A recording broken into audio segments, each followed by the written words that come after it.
Thank you for calling the Bombas Comfort Line. Bombas make socks, slippers, tees, and underwear made with the highest quality materials. Press 1 for comfort, 2 for style, 3 for donation. You chose style. Bombas has styles for whatever you enjoy. You can run in Bombas, lounge in Bombas, dress them up, dress them down, but always give back in Bombas. Because with every item purchased, another is donated. Bombas, comfort worth calling for. Go to bombas.com/audio and use code AUDIO for 20% off your first purchase. That's BOMBAS.com and use code AUDIO. This podcast is supported by MIDI Health. Are you in midlife, feeling dismissed, unheard, or just plain tired of the old healthcare system? You're not alone. For too long, women's serious midlife health issues have been trivialized, ignored, and met with a just deal with it attitude. Many of us have been made to feel ashamed or forgotten. In fact, even today, 75% of women seeking care for menopause and perimenopause issues are left entirely untreated. But here's the powerful truth. It's time for a change.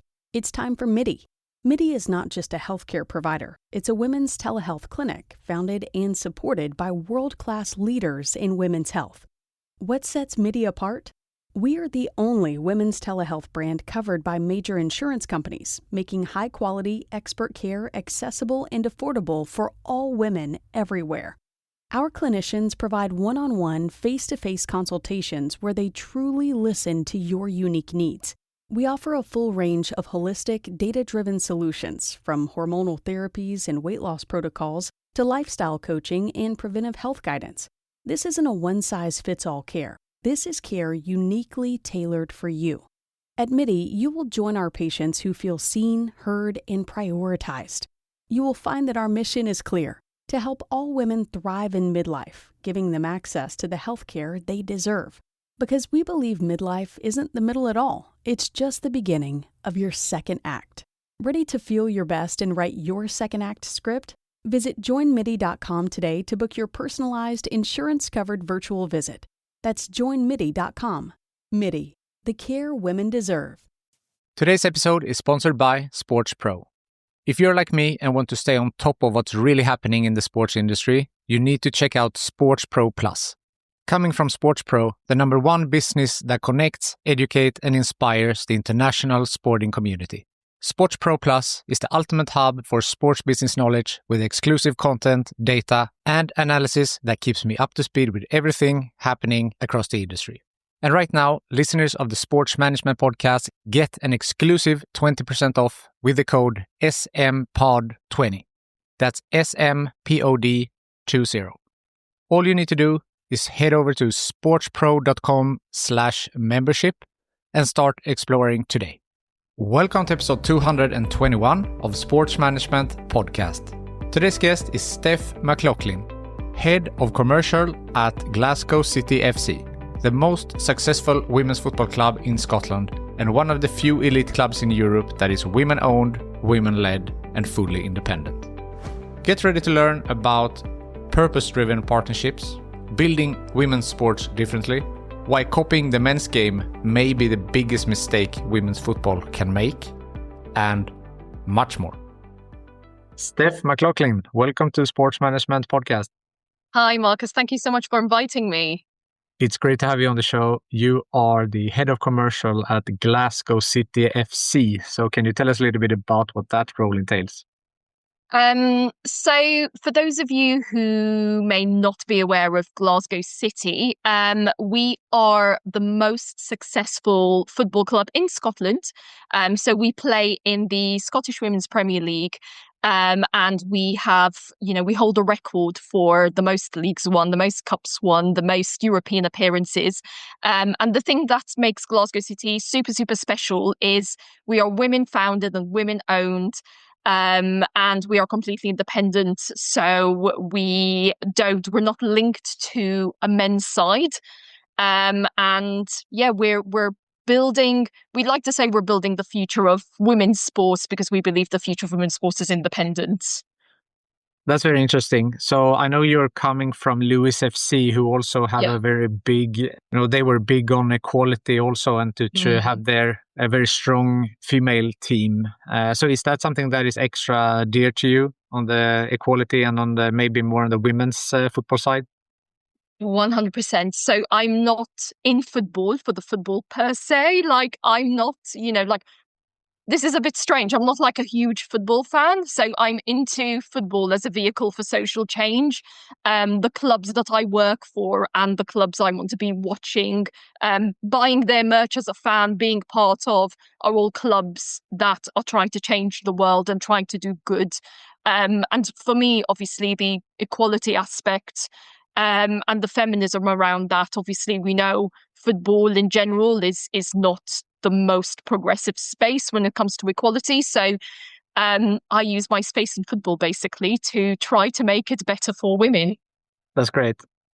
How is it to run a female-only football club that doesn't have a men's team? Because I think the perception sometimes might be that you need to have a men's team to generate the revenue in order to support the women's team. But you obviously prove that that's not that necessarily the case. So Laura and Cass, when they first started the team, the infrastructure for women's football in Scotland or in the UK in general, it was 1998. So there was, going back to that time, there was, it's not like there wasn't actually much there. So they had to kind of like carve their own path, build the club from scratch. And they wanted to build something super, super, super special that was their own, that didn't have to rely on anyone. So going back from that initial story to our commercial department now, I mean, yes, I suppose if you have like facilities that are already there or that things that are already being built, I suppose that can make it easier. But even in the history of Glasgow City, Cass and Laura have always said no to being absorbed by a men's club. So when clubs in Scotland started to invest in women's football, they were like a primary target, right? Because it was a built-up team that they could very easily just like absorb into their own. And Cass and Laura always said no. Because building your own is, there's a lot that is inherited from the men's game that doesn't actually suit the women's game. So, like I always call it building the matriarchy, because we're building processes and systems and things that like suit us. And that happens on the pitch and off the pitch as well. So off the pitch, the way we talk about our club, the way we market ourselves, the way we position ourselves, the lack of bureaucracy as well. So like we don't, like with my job at Glasgow City, one of the benefits is I'm not working for a super old traditional legacy brand. If I need something done, then I can just text Laura. It's simple as that. It's building something which doesn't rely on the old traditions of the men's game. Yeah, I understand that. And I've talked with the representatives from Lewis FC, from Mercury 13, the investment group as well, that focuses a lot on the women's side. And something that has become clear to me is that what you also mentioned now, that the fan base is very different for someone who watches the women's game versus the men's game. So now as your role as, the commercial director or head of commercial, now versus Lewis, when you had a men's team and a women's team, do you have to change your approach somehow when you're selling commercial to a female-only club? So at Lewis, although we had like a men's side as well, it was very women-fronted anyway. So obviously our approach to selling like non-league men's football at Lewis to selling women's football at Lewis was completely different. The type of brands we approached and the size of brand we approached. So for the men's side, we'd approach like more of like the local companies, and then for the women's side, because it was bigger, we'd approach bigger and more aligned, more progressive type companies who care about like female leadership. So the approach is different because it's a different product really. One, it's a different city. We focus a lot more on women leadership than we do like equality. So it's whatever you're selling for whatever gender, like, alignment and sponsorship is incredibly important. So, we're approaching different people to what, to the sort of brands that we did at Lewis. So I'd say the approach is different. But I'd say the approach is like always a bit different because of alignment, if that makes sense. Yeah, for sure. And you have mentioned also that the commercial vision is purpose-driven partnerships. So can you explain a little bit what you mean with that? So we actually, I think we were the first women's club to do this. We published our commercial principles around 6 months ago, which was a document which anyone can Google and read online. It was a document which outlined exactly who we want to be working with. So we want to be working with brands that are making change, that are progressive, that care about the same things we do, that want to champion women and girls, that want to change, basically want to change the world with us. So, we don't think of sponsorship as being, oh, here's our shirt, stick your logo on. We think of partnerships where we're thinking about what we want to do together and how we're going to create it. So we signed, for instance, with Button Up Box not too long ago, who are a subscription dog food brand. So we haven't, the partnership is very, very new. So we've only done like one small activation so far. But the alignment there is we want to be creating very, very inclusive environments within our stadium. So one of the ways we do that is we are dog friendly. So we're going to be working on growing the women's game together via trying to get more dogs in stadium and more dog fans. So so that's kind of like, they care about all of the things we care about when it comes to our values. But then there's that alignment because, we even do dog season tickets. So so we can, we'll be having lots of fun together in the next few months. Yeah, and that's a funny example, right? To go, outside of the norm, what another football club might have done. And I spoke to, I think it was Victoria Kojevina from Mercury 13, and she was mentioning like, not just offering beer. Can you offer like other types of drinks? Could you offer like pumpkin lattes or, just something different to break the norm. So I think that's really interesting. And I know that some of your values are sustainability, inclusion, women-led brands. How can you find a true partner who shares these values and not just are using you for, call it greenwashing or these type of things? So we have a board basically that is very obviously when you're saying no to like so many things and you're saying yes to so many things which are different, you need to be everybody at board level and at staff level need to be really, really aligned, right?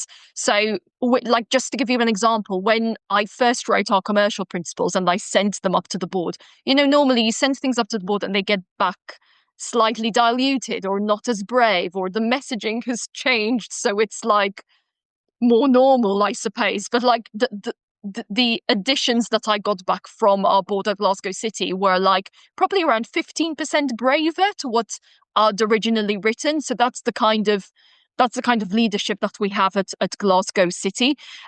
So we do thorough research for everybody we approach, everyone we want to align with, everyone who gets in touch with us, just to make sure that all of the things we say we are doing, they also want to be doing. And then obviously everybody we're working with is checked at board level as well as at staff level. So it's just making sure that everyone we're working with is, like I say, aligned. But so we're not the easiest sports club to be greenwashing or sports washing with.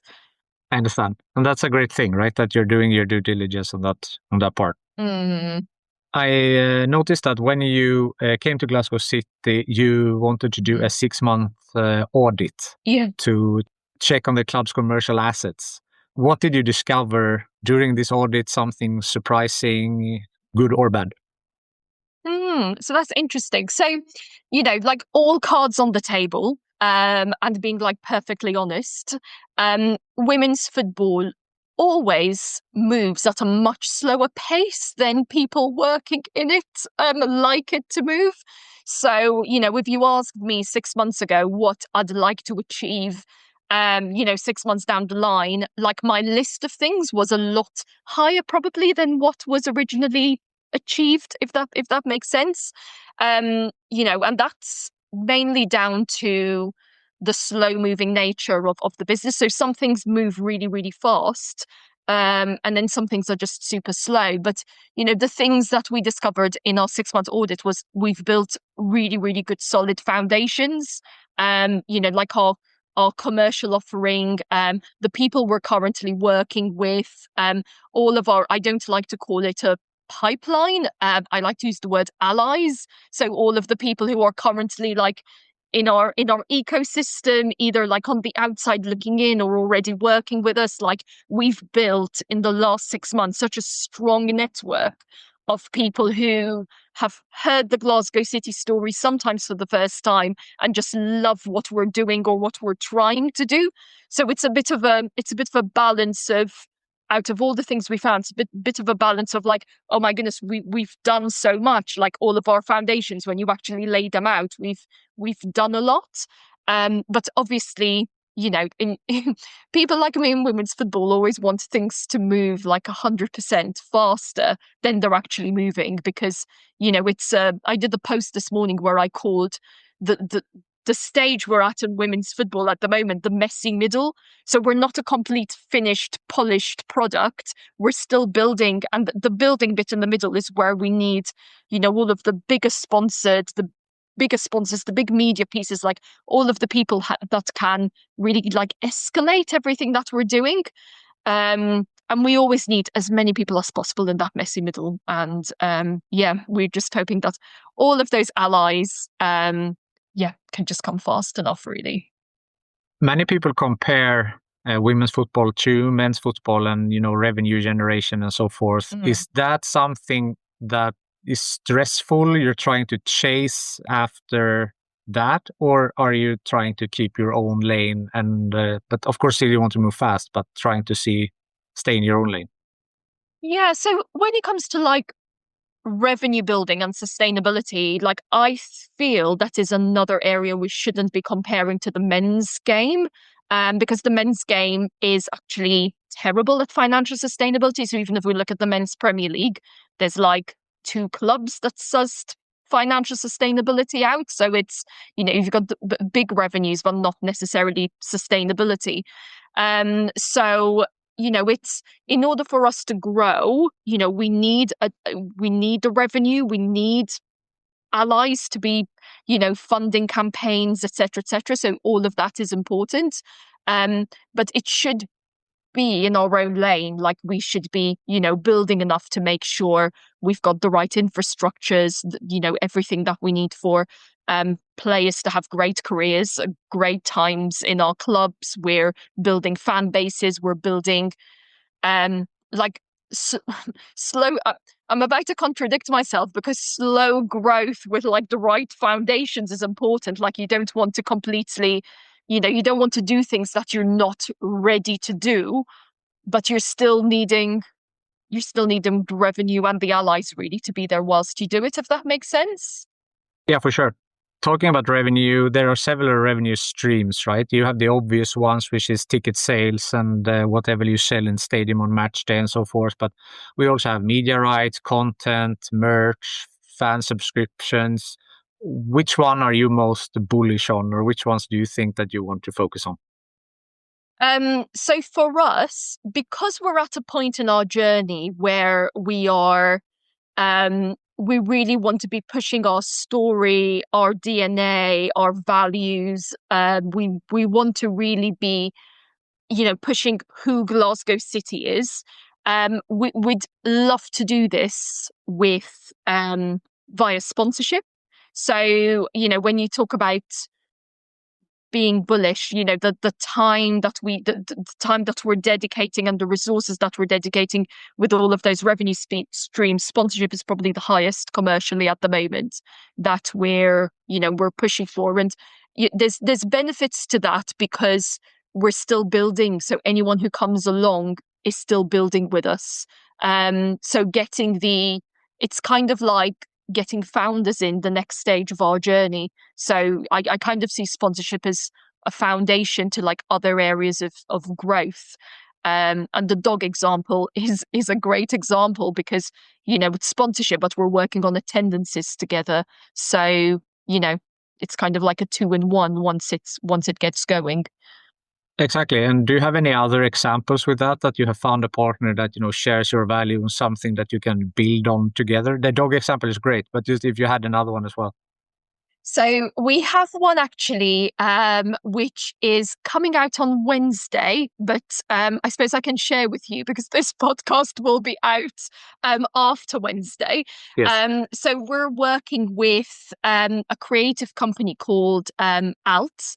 Alt are one of UEFA's creative agencies, so they work on like a lot of. They're very integrated within the football world in general because of their UEFA contracts. They're also based in Glasgow, and they are women owned and led as well. So they're actually investing in us to grow our City Collective, Our City Collective is a group of women-led, women-founded businesses who are standing alongside us to support the club, but then we also support the businesses in return.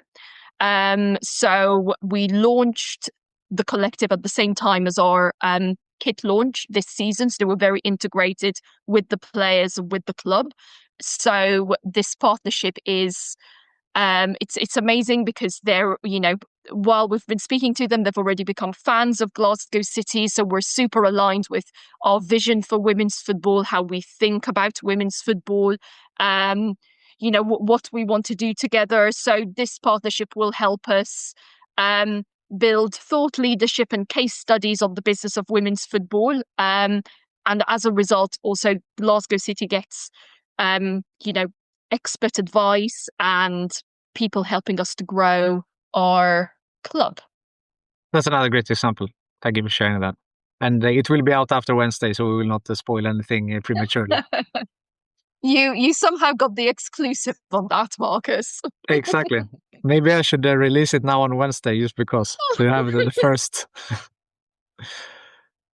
Talking about Glasgow City and what you are doing with the club, do you think that Glasgow could play a role as some type of role model club, global ambassador for a female-led club?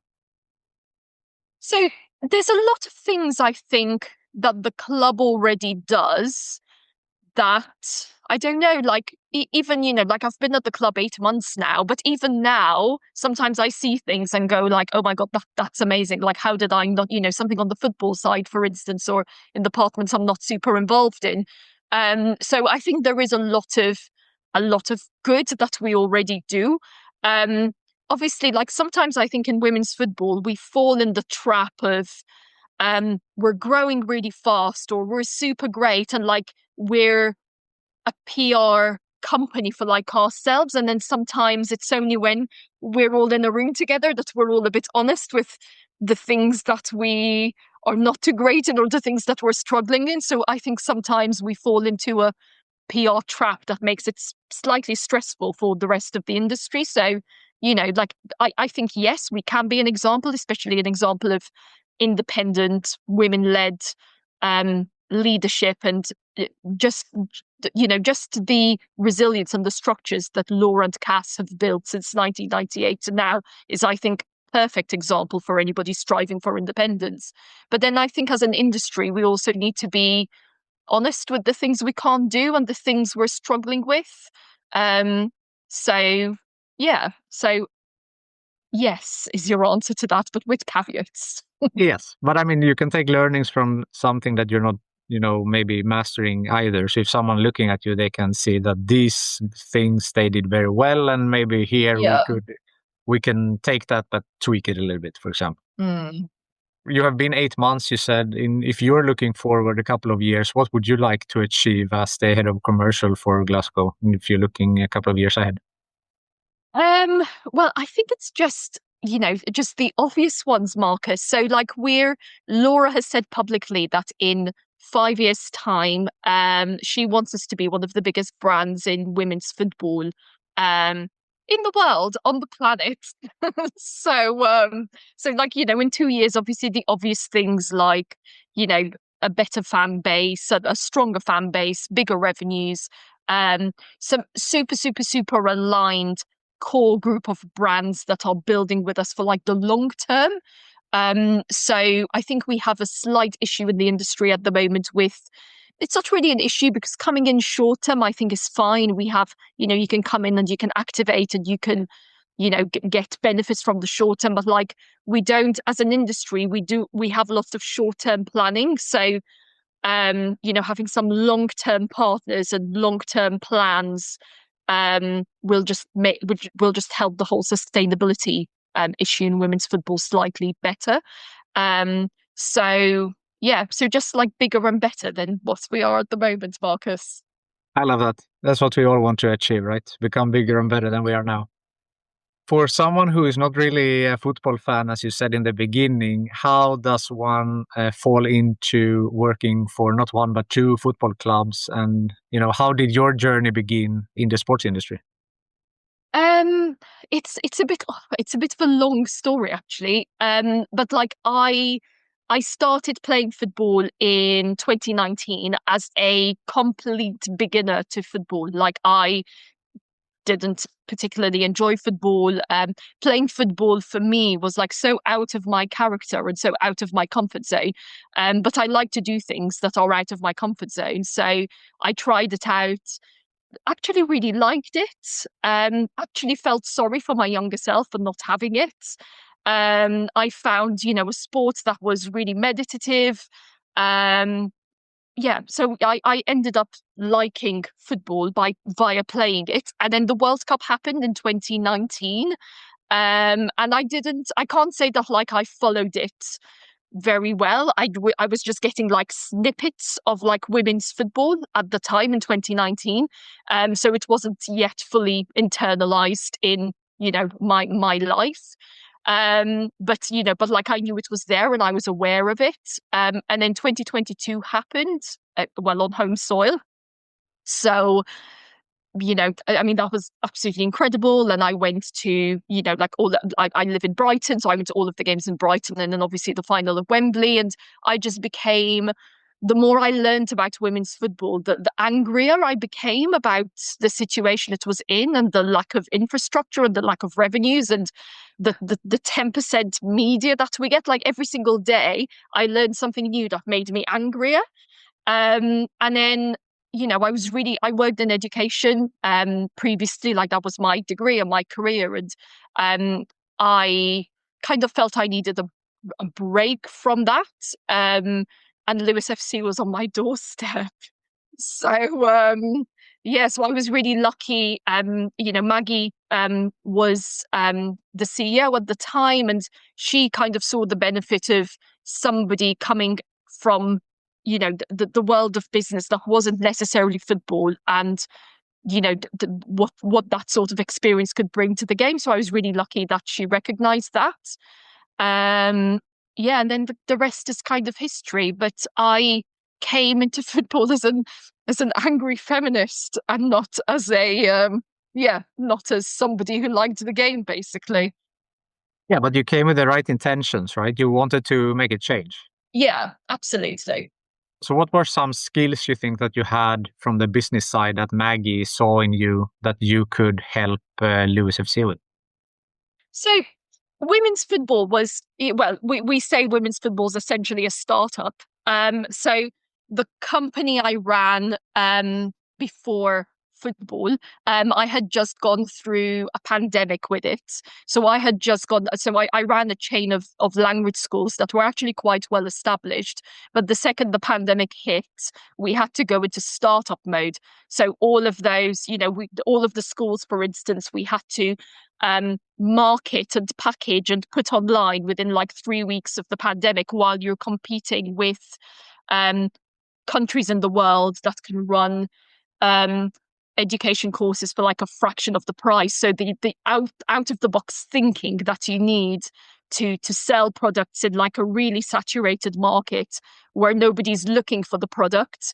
That is literally women's football at the moment, right? The whole thinking out of this box, packaging it, finding who our clients are, finding who our markets are, telling the world why you believe in it. You know, like I believed in our education programs in the same way I believe in women's football now, and there's impact and purpose to what we're doing then. So I think it's that. I think it's the out of the box thinking. It's the, yes, this is football, but how do we make it different? And how do we find the people that are going to align with us? Yeah, I like that. So if someone wants to work in the women's football and business, what's some advice that you would give to them? It's always, I always find this question really hard because I came in via such a random route. Like I feel as an industry we still have like lots of volunteers. We're still like quite volunteer based. So, and as an industry also, I feel it's the sort of industry where you need to give before you take, if that makes sense. So I would say do as much research as possible, read as much as possible. Don't see things and take them at face value. Form your own opinions. And bring in bring into football what makes you different. And try link it with what you think you can change in the game, whether as a volunteer or a paid member of staff. And also don't be shy to shout out about it either. So, like as women, sometimes we're not always very good at like telling people how good we are or telling people what we've done. So like do work and then tell the world and shout out about it, because that will inspire other people and that will also help you. Definitely. And I think I would agree with that last statement that you made, that men they have much easier to, brag about themselves and tell what they have done. Because when I'm trying to find guests for this podcast, it's ridiculously more difficult to get women on than men, because usually women underestimate their like careers in this case, and men might overestimate it sometimes. And the people who reach out to me, it's 100% men that says that they want to be on the show. Interesting. It's very difficult to do 50-50. I know that there are some, other podcasts that strive for that. I want to come closer, but right now it's, I looked through recently and I've seen a lot of men on. And I think that might be one reason. Of course, I need to look inside as well, to see what I can do more. But I think one of the reasons is the one that you mentioned there, that women are not as keen on banging the drum for their own performance, or what do you say? Yeah. Let's hope that this one will inspire more women to, take charge and join the podcast and join the women's football industry. Amazing. So has there been any bumps on the road in your career? And if so, how did you overcome them? I've not, like touch wood, like within football, I can't say I've had like any bumps in general. I'm the sort of person who, like, when I make a mistake or when I fail or when I've not done something right, like I'm quite honest about it in general, in the same way, I was honest with you just now with, 6 months, and I'm a bit, more behind than I would like to be.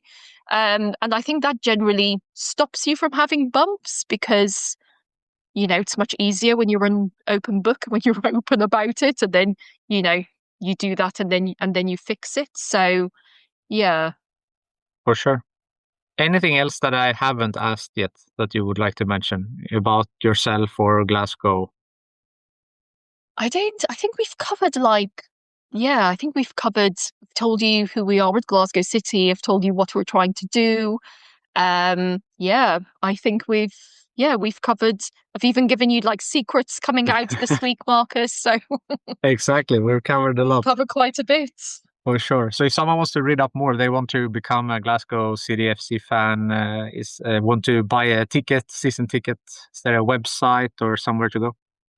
So all on our website, so glasgowcityfc.com. Obviously, we're all on the usual socials, on Instagram, on LinkedIn, on TikTok, on all of the usual things. And, we're not just us, women's football in general, and especially independent women's clubs who don't necessarily have a legacy brand that you immediately recognize. Like we need allies. So, everybody should be buying merch, tickets, whatever, whether it's for Glasgow City or any other women's football club.